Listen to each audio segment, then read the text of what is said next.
Hello Aries, welcome to Dove and Serpent Tarot. If Aries is your sun, moon, or rising sign, this is your reading. Please hit the like button, leave a comment. Consider subscribing to the channel, especially if this reading resonates with you. And if there is anything you would like me to pray over, or meditate upon, or send positive energy toward, please let me know. Now this is going to be a general reading, so try to be open and receptive to whatever may come through during our time together. I am merely the messenger. And I ask you to connect directly with each of these cards and use your own intuition to take you beyond the details that I might provide. And remember, Aries, that the most important part of any tarot reading is you. And there is the Five of Swords. That's going to be our starting point today, okay? So we're going to put that into some context. Now, I feel like we're having maybe some doubts about something. Maybe we're trying to muster up a little bit of confidence for something. Yeah. So, let's see. We've got a Tower. Interesting.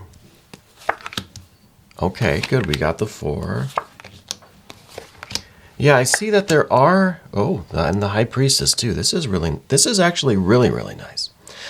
Because I feel as if there is a reluctance on our part to accept some kind of grace, some kind of blessing, some kind of good energy, right? We're kind of, we're being resistant to it because of this air energy. We see a 5 here, we see the 3 here, we see the 7 here. The good news is, I think we're getting free of that. We've got this 4, we've got this High Priestess energy. That's really nice.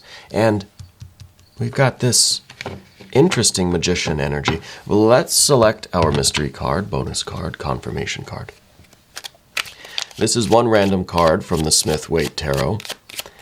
And with this one, we're just going to set it aside. We'll put the frog right there on top. And we're not going to look at that until the very end of the reading. And we'll see how it might tie everything together and, give us the confirmation that we need at the end of things. So let's take another overview here. We do have major, major, and major. So we have our trinity of major arcana, spiritual forces in full effect here. I think that is wonderful.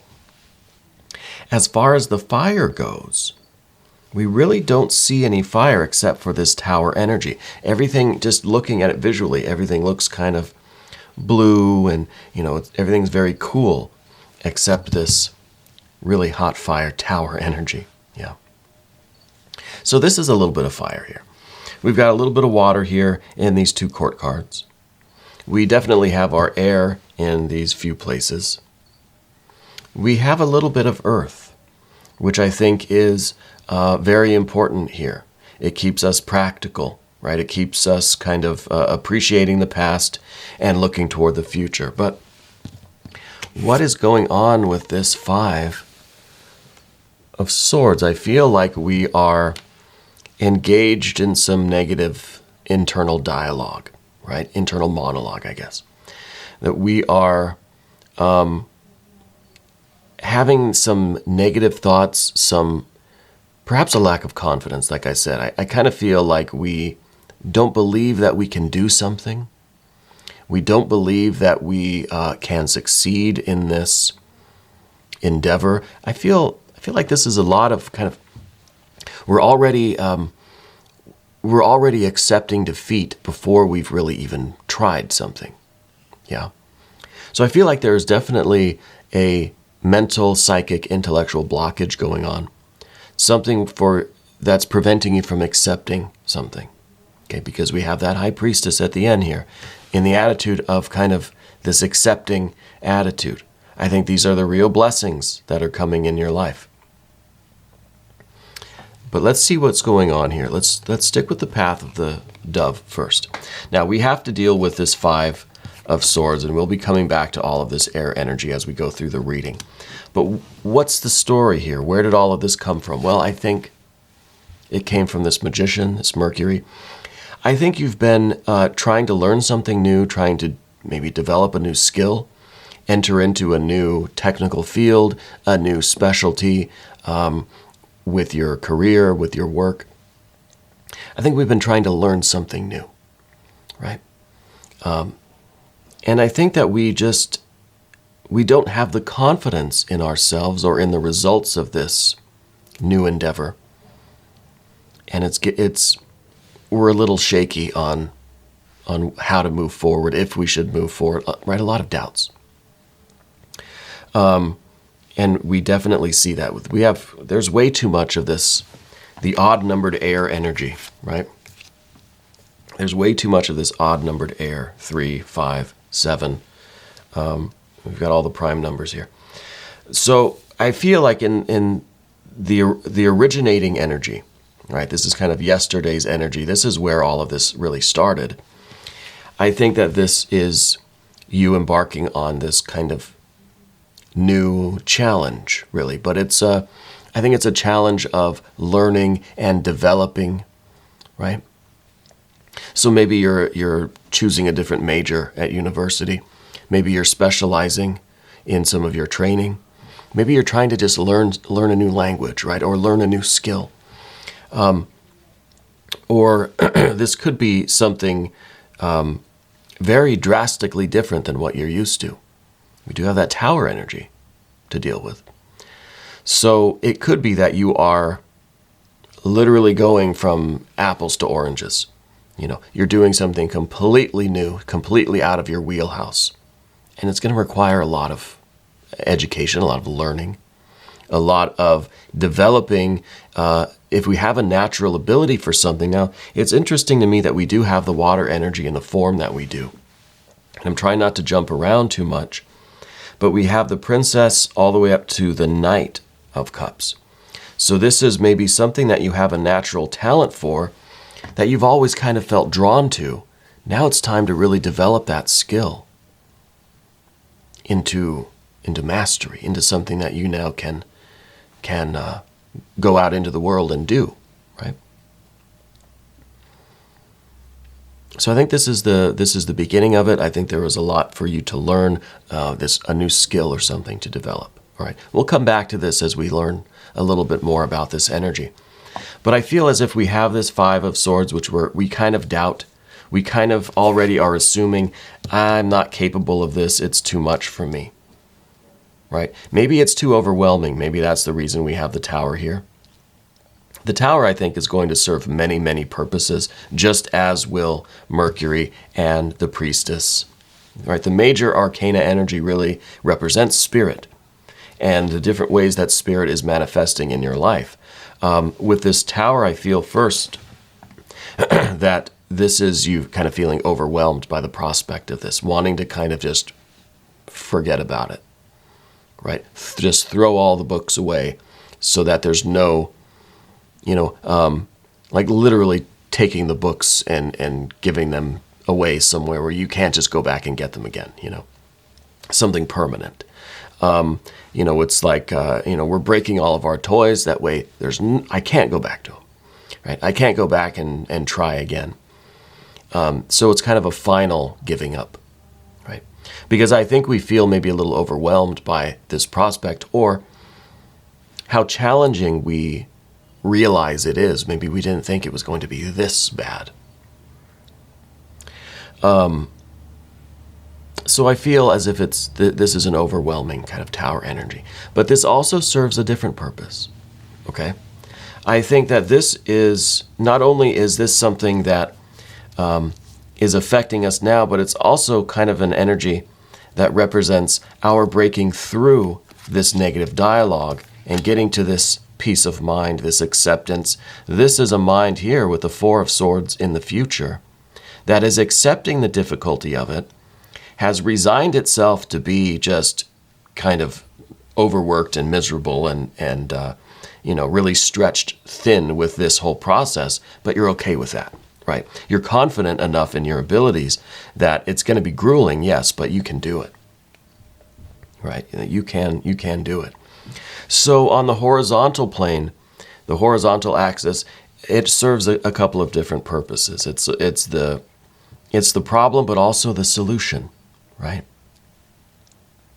And I like the Tower. The Tower is one of the most, I think, along with like the Death and the Devil card, they're one of the most misunderstood cards. Because this doesn't just mean destruction or bad news or disaster or emergencies, right? This represents the destruction or the breaking through of any illusion, any structure that we've built around ourselves that is limiting us, right? It's us breaking out of this tower. It's not that our life comes crumbling down. No, it's that our eye, see there's that eye up there, our eye is opening. And the only way for us to open that eye is not through belief, not through faith, but through doing, right? Through doing. So that is the breakthrough that we need between this 5 and this 4 of swords. You've already assumed defeat. You already believe that you cannot do this. Well, the only way for you to prove anything is to go ahead and do it, to try and see what happens, right? This eye can see all, but this eye is aware of the truth, not through any kind of preconceived ideas, not through any of this mental energy. It's through the doing, right? The tasting, the proof of the pudding, right? So this is a certainty that we can be aware of the truth, our own truth, right? Truth is relative and all that stuff.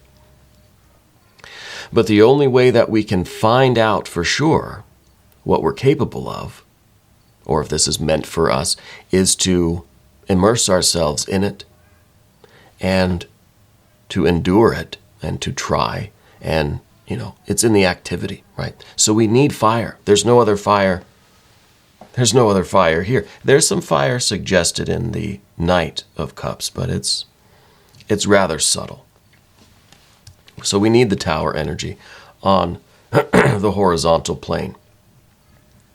On the vertical plane here, we also need it because there's this 3 of swords underneath everything. This, I think, is a lot of memories for you. I think that there are some past instances where we have felt this kind of, maybe a talent within us. We thought, well, I'd be really good at that, right? And we've tried it, and it was a disaster. We weren't ready. We weren't up to the challenge. We didn't know it was going to be like this. It turns out that I wasn't that good at it. Well, success is like 99% skill and learning and like 1% talent, right? So you have the talent, but we have to develop that.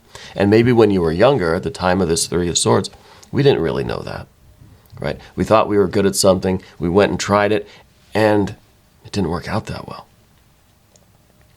So I think that there's some of that going on with your memories. The 3 of swords is not about current sorrow, current trauma. It's about like a continued trauma or a re-traumatization. It's a remembering, a reliving of past experiences, but we feel as if it's happening now, right? So we're remembering all these things that happened to us in such a vivid way. It feels like we're going through it right now, right? It feels the exact same way. And that, I think, is leading up here to this 5 of swords that's right above it, okay? So yet another reason why we need this breakthrough. We need to open our eye, well, both eyes, ideally, and understand what is meant for us. Understand that this is your destiny, that this is a talent, and you can fulfill it. And see, I like these 2. I like the Magician and the High Priestess. It's kind of talent up here, skill over here, right? And this is the feeling like, I think I'd be good at that. I think I'd be really good, like, I don't know, running YouTube or running Tesla or something. I think I'd be really good at it. Well, you've got to learn and develop the skills. You've got to learn the language, right? You've got to get the education, get the training. And yeah, you do need a little bit of luck, a little bit of talent, a little bit of divine blessing, right? And this is the card that comes at the end too. If you do all of this work, then Spirit is saying, hey, guess what? You are blessed. You are blessed with. You have to do the effort first, and then Spirit's going to say, you have this talent, you have this blessing, you are truly blessed. So it's very interesting that we have this kind of at the beginning and we have the High Priestess at the very end. But in order to get to this, we have to understand what this Tower card is saying. I think this is really the most important card. And the Tower card is a card of prophecy, right? It is a card of us speaking our own truth, seeing our own truth, right? With that eye, seeing it and speaking it, right? Speaking those words into existence. It's about us listening to our inner voice, which I think right now is a little bit garbled, right? There's some static in there with all of these swords energy. Our inner voice, the voice of our spirit or God, goddess, deity, or guardian angel or whatever, is not the same as our internal dialogue or internal monologue, right? It's different. We have to quiet down the mental chatter, right? The monkey mind, in order to hear that prophecy and be able to speak it, to be able to manifest it, right? So I think this feels like a prophecy to me with how significant this Tower energy is. And yes, it may be disruptive. It may be quite disturbing energy, especially when it's battling against all of these odd-numbered swords cards, right?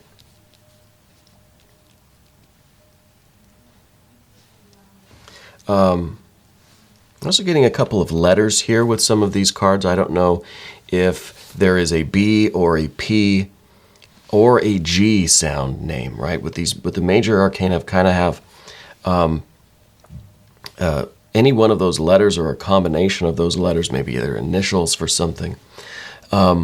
Maybe that's a confirmation for some of you specifically as to what this is or what it is that you're endeavoring to do or attempting to do.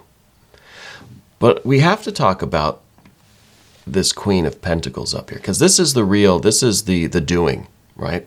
This is part of the doing anyway. This is an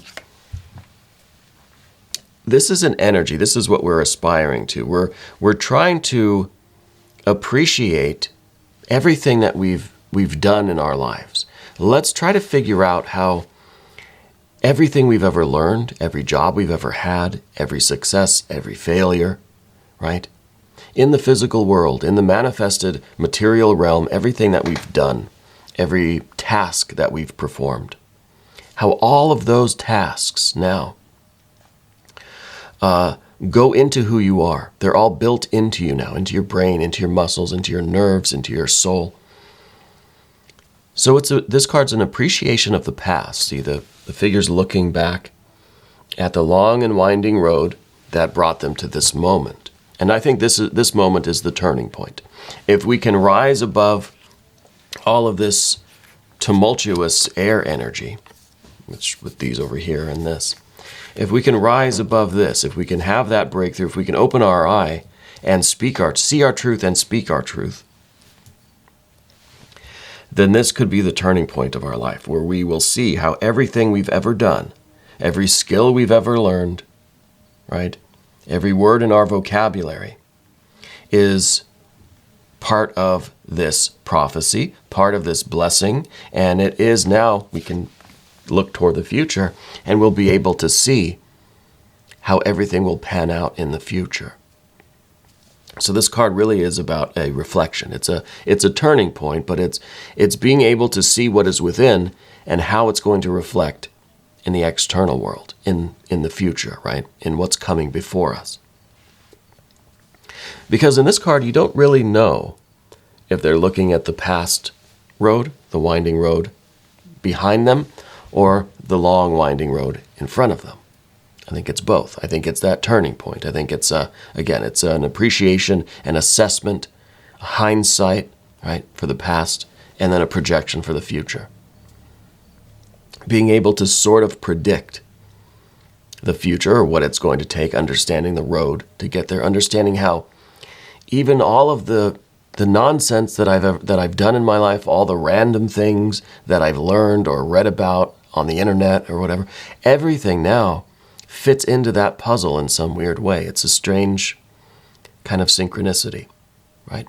That random bit of information that you learned 20 years ago, hey, it's useful now. That sort of thing.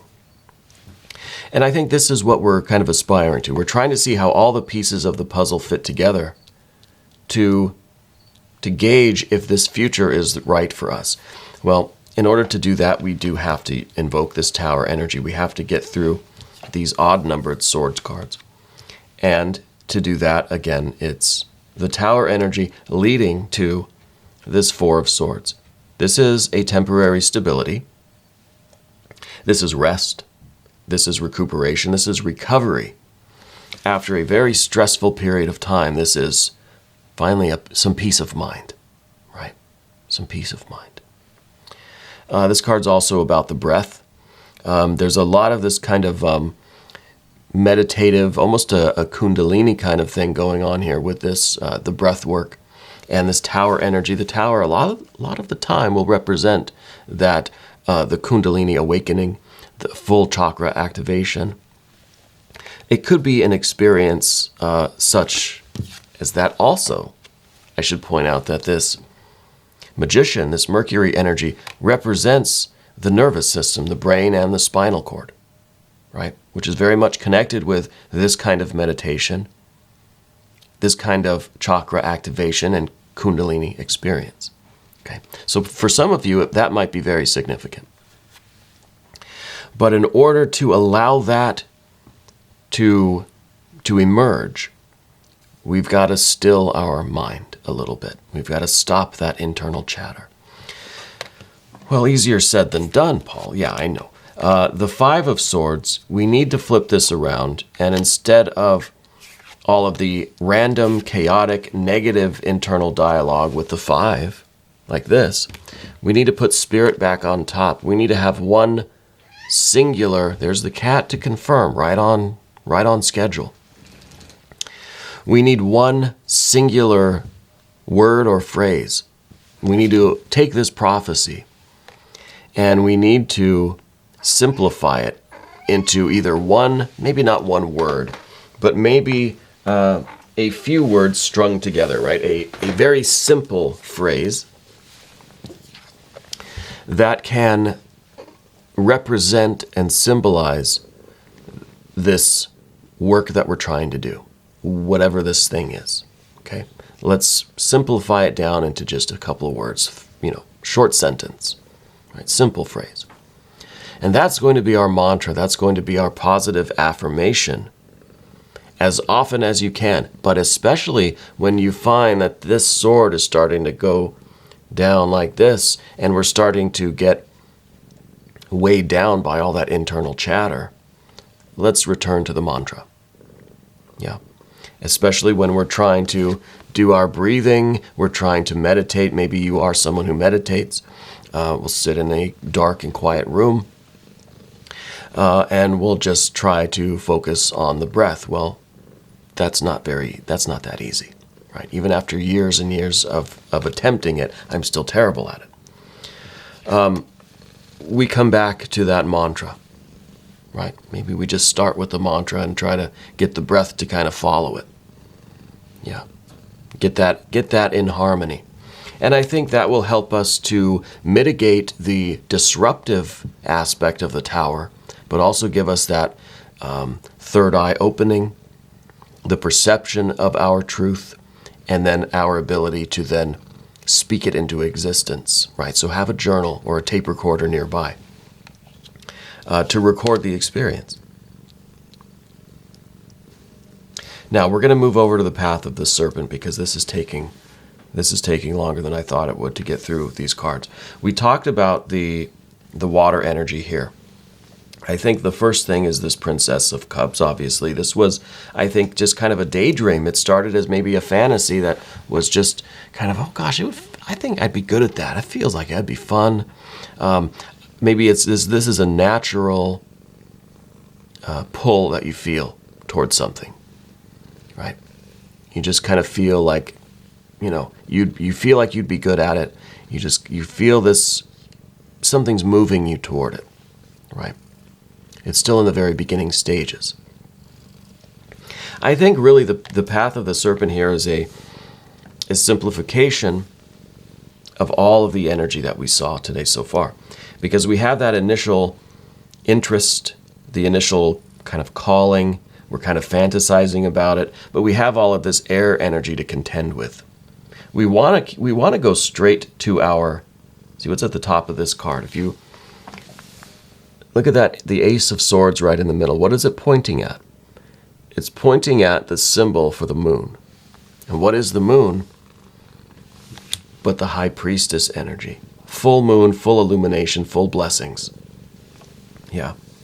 So it's like we're trying to get straight through from our initial, not impulse, but our initial kind of fantasy of this, our initial draw, our interest.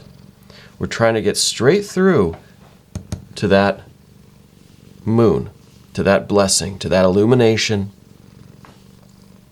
that true spiritual awakening, right?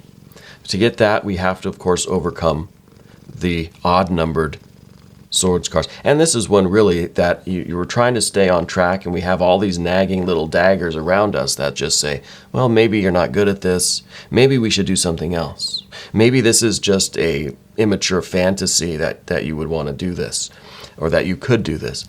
So maybe we should go off on one of these more safer paths over here. It's just a lot of doubt, a lot of confusion, a lot of distraction.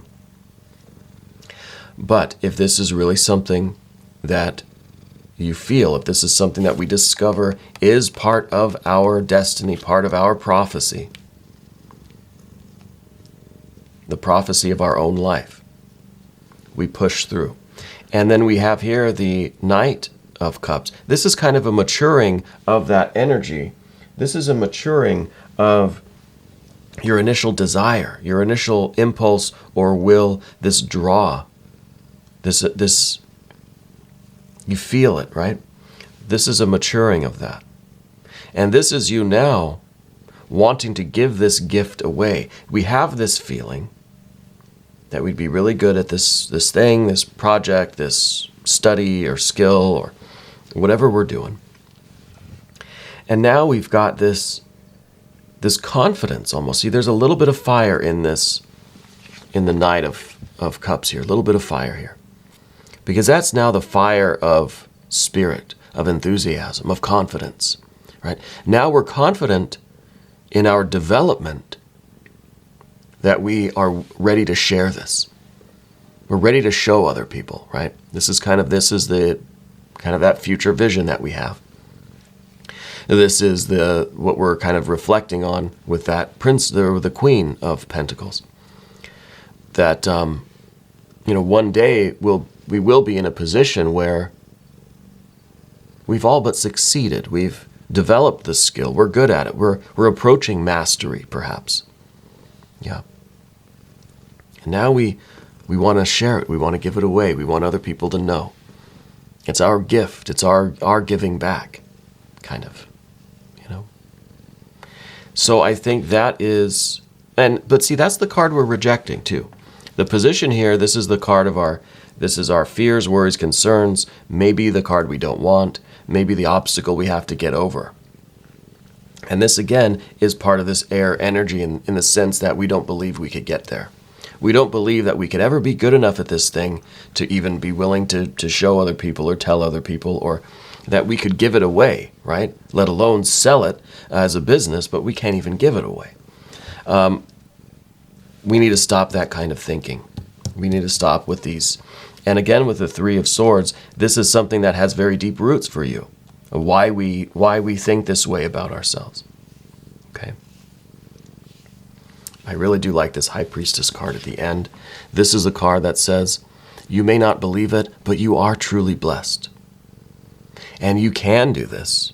And you can be the greatest of all time here, but you have to get over the self-doubt. You have to push yourself. You have to open your eyes, your third eye, to the truth of yourself. And maybe that gives us a new perspective. Maybe with the... Can you believe this cat? It's all right, baby. I got you. With the Princess of Cups, it's not very well thought out, right? Just feels something. I feel like I'd be good at that, right? I feel like I'd be good as a pop star or as a rock star or something. It's not very specific. It's like, okay, well, that sounds cool, but what do you mean exactly? How do we truly make that happen, right? Do you play an instrument? Do you want to sing? Do you want to do the sound engineering, the lighting? Do you want to be a tour manager? Do you want to be a record company person? Do you want to be a producer? Like, what do you envision, So we need the clarity. We need that tower energy so that we know, back to the Mercury energy, we know what exactly we need to study, what we need to refine, what sort of skills and talents we need to nurture in ourselves. We have to know kind of specifically what we want to do or how it's going to manifest. And that's some of this practical Queen of Pentacles energy up there. And see, the issue with Mercury is that Mercury can be the trickster, can be the illusionist, right? So we create this fantasy of, I'm going to be the biggest rock star in the world. I think I'd be good at it, right? I think we'd all be pretty good at it. But that's the fantasy, that's the illusion, and the real world kind of smacks you and just says that's not very practical, But that's the trick here. See, Mercury doesn't care what kind of energy you put in front of it. It's going to concentrate on that. So if we just think greatest rock star of all time, that's not really being realistic. Or if we say, well, I want to be the first person to travel to, I don't know, Saturn or something. That's not very realistic. We need to refine things a little bit so that we have a goal that is attainable for us in this life, and we need this tower. So the tower is not only shattering the dialogue and the kind of mental blockage, but also shattering a bit of the illusion of these. And I'm not trying to shatter anyone's dreams here. If you want to be the first person to Saturn or Mars, do it. Try it, do it. We should never, compromise our aspirations, but we have to be realistic at the same time, okay? And I think that's part of what this tower energy is. It's giving us kind of an accurate assessment of our own truth. It's a realization. It's not an intellectual thing. It's a realization of what we are meant for, right? Maybe it's not really practical that we can be the first person to Saturn in this lifetime. Maybe you can be involved in, space travel in some other way, right? Let's have this realization, Also, let's look at the mystery card. Gosh, I almost forgot about the mystery card. Thank you, Kevin, a.k.a. Mr. Bates. All right, TT, what do you think this is going to be? We have to be quick. This video is getting pretty long already. Taking up so much of everybody's time today. I don't know. I think maybe some more fire energy. I'm just gonna go with fire, I guess. No, no. Actually, this is pretty good. This is a 2 of Cups. This is a real blessing. This is now you finding fulfillment in whatever this kind of represents, whatever this prophecy is, right? Whatever your truth is. You're finding expression, you're finding fulfillment in that. And yes, it may not be exactly what the Princess of Cups kind of fantasizes about. We might have to have that realization of what is, a little bit more practical, I guess. But this is you uniting with that. This is you feeling absolutely fulfilled in this work, right? This is love. This is you falling in love with this work, with this project, with this struggle. Yeah, it's going to be difficult because again, it's 99% skill. It's 1%, talent. But I think it's going to be intensely rewarding. So this is the blessing here. This is the blessing. And I think without this, we can't really be certain that this is meant for us. If we don't feel this kind of spiritual connection with what we're doing, maybe it's not our personal prophecy and truth, right? Maybe we need to go back to the meditation mat and work on it some more, But I think this is a really good confirmation card. Now we're going to head into the extended because this is already getting very, very long. If you want to stick around for that, click either above or below in the description box. New readings come out every day, 6 a.m. Chicago time, so subscribe to the channel. Hit the notification bell so you don't miss the next reading. I want to thank you for watching this video all the way through till the end. That really helps out the algorithm. Thank you so much for letting me read for you. And thank you for being the most important part of Dove and Serpent Tarot.